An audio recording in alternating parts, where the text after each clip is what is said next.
अब इसके बाद हम आगे बढ़ते हैं भाई और बहनों। एक और घटना का जिक्र मनोज जी कर रहे हैं कि जब दादा गुरुजी छुडानी आए हुए थे सत्संग करने के लिए, 100-200 भगत थे, उस समय मैं भी अपने पिताजी के साथ यानी संत रामपाल जी के साथ में स्कूटर पर बैठकर, क्योंकि मुझे स्कूटर चलाने का बहुत ज़्यादा चाव था, और हम भी छुडानी चले जाते हैं। और वहाँ पर मैंने क्या देखा कि दादा गुरुजी ने सभी को कह दिया कि भाई आज से ये आपका गुरु है, मैं आपका गुरु नहीं हूँ। और जिन जिन लोगों ने मेरे से भी उपदेश ले रखा है वो भी संत रामपाल जी से उपदेश ले लो।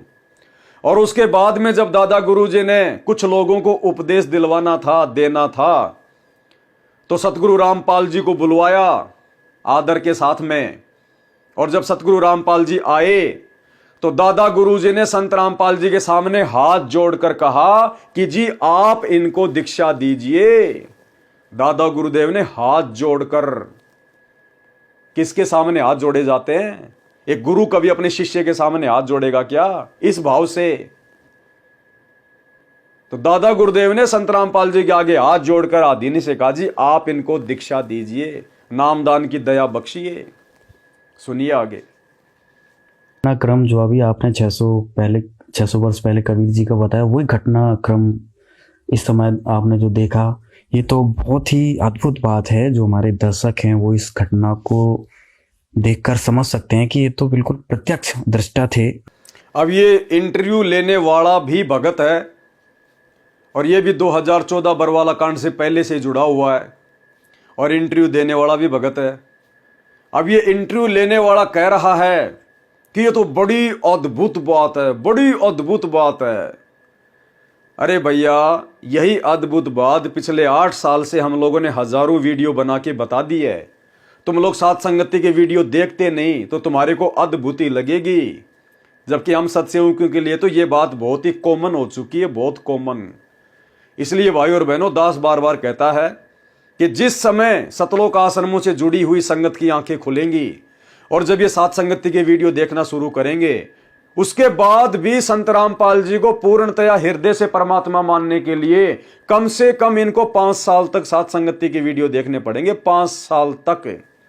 आज हम सत्सेवक पिछले 7-8 वर्षों से लगातार सात संगति से जुड़कर और वीडियो देखते हुए आ रहे हैं, तब कहीं जाकर आज हमारे दिल में समाया है कि हमारे गुरुदेव खुद ही पूर्ण ब्रह्म परमात्मा है। तो इन लोगों को तो ना जाने कितने साल लगेंगे, तब जाके सात संगति के माध्यम से इनको समझ में आएगा कि वास्तव में संत रामपाल जी पूर्ण परमात्मा है। फिलहाल तो वो मनोज भी उसी सतलोक आश्रम से जुड़ा हुआ है, और ये भाई जो इंटरव्यू ले रहा है अभिषेक, ये भी सतलोक आश्रम से जुड़ा हुआ है। और ये सारे के सारे जून के महीने में उसी दाढ़ी मूंछ वाली कबीर जी की फोटो को कबीर मान के पूज रहे हैं। तो ये खाली अपनी जुबान से कह रहे हैं, खाली भौंक रहे हैं। इनको अंदर से यकीन नहीं है, इनको अंदर से विश्वास नहीं है कि वास्तव में संत रामपाल जी ही कबीर जी हैं। और दादा गुरु जी और उनका जो संबंध था वो एक गुरु शिष्य परंपरा के तहत था। ये केवल बातें कर रहे हैं, करनी तज कथनी कथया ज्ञानी दिन रात, कुत्ते ज्यों भौंकत फिरे, सुनी सुनाई बात। आगे सुनिए। थे मनोज जी वहां पर, और जो ये घटनाक्रम हुआ, इससे संत रामपाल जी महाराज के जो भक्त हैं वो समझ सकते हैं कि संत रामपाल जी महाराज कौन है।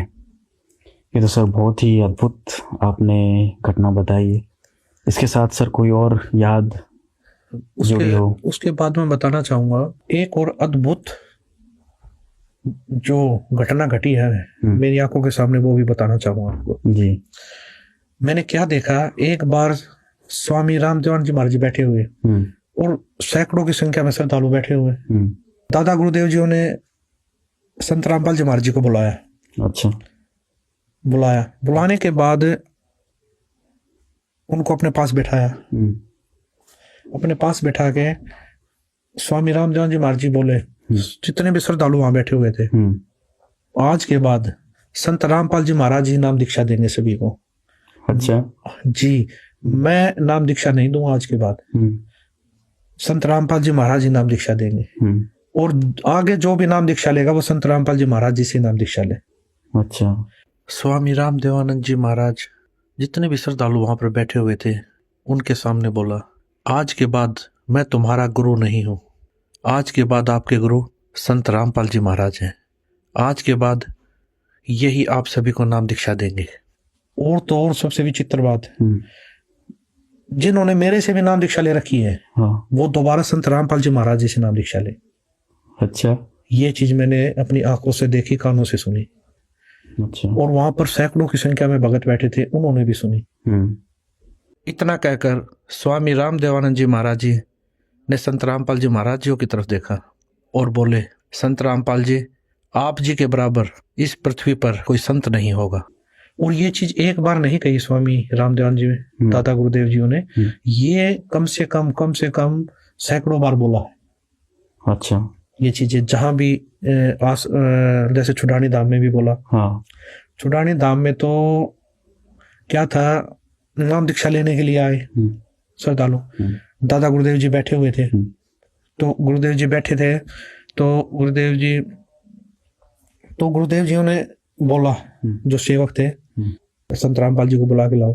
तो गुरुदेव जी साइड वाले रूम में थे उस समय, श्रद्धालुओं को समझा रहे थे, जो नए भगत थे उनको तत्व ज्ञान बता रहे थे। तो दादा गुरुदेव जी